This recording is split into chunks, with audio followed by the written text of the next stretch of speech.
Today, we're breaking into the most beloved booby-trapped house in cinema history, Home Alone. The 1990 Christmas comedy that made Macaulay Culkin a superstar, traumatized a generation of would-be burglars, and somehow became the highest-grossing comedy of its entire decade. But here's what they never told you. Behind the ice patches, the paint cans, and the tarantulas was a production so chaotic, so close to collapse, and in some moments so genuinely dangerous that it makes Kevin McAllister's booby traps look like a quiet evening at home. These are 10 wild facts about Home Alone that'll change the way you watch it forever. Number 1. John Hughes wrote the entire script in just 9 days. Not 9 weeks, 9 days. Hughes came up with the idea while packing for a family vacation to Europe. He told Time magazine in 1990 that he was mentally running through a checklist of everything he needed and thought, what if I forgot one of my kids? What would a 10-year-old actually do? He sat down and cranked out a first draft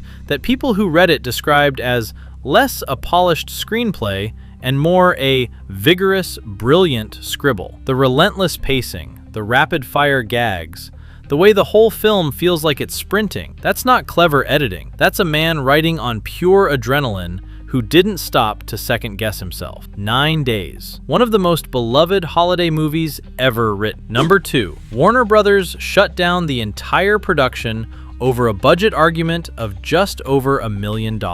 Filming had already begun in February 1990 under Warner Brothers when the studio pulled the plug. The budget disagreement? Hughes and director Chris Columbus said they needed $14.7 million. Warner Brothers said the cap was $13.5 million.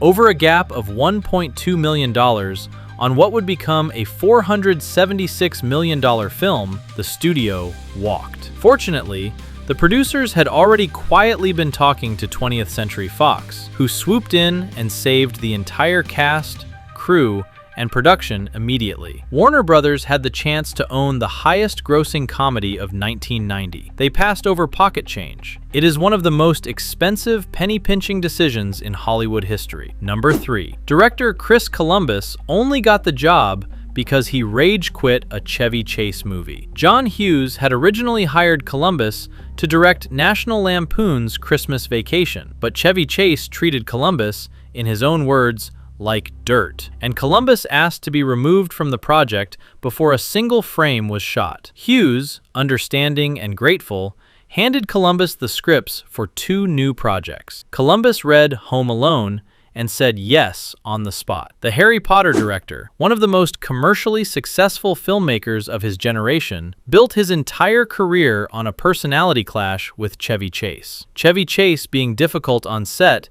is genuinely one of the great butterfly effects in 90s cinema history. Number 4. Robert De Niro was the studio's first choice to play Harry the burglar. Before Joe Pesci was ever considered, the production team wanted a genuine Hollywood heavyweight who could bring real intimidation to the role. They went to De Niro. He passed. So they offered the part to comedian Jon Lovitz, who also turned it down, famously saying he didn't want to play a supporting role in a movie where a child was the star. Years later, after Home Alone shattered box office records, Lovitz reportedly called it one of the biggest mistakes of his career. Meanwhile, Joe Pesci, fresh off Goodfellas, brought his own particular brand of barely contained menace to the role. But picture it, Robert De Niro on that burning doorstep, a completely different movie. Number 5. Joe Pesci bit Macaulay Culkin for real during rehearsals, and it left a permanent scar. Pesci, as the story goes,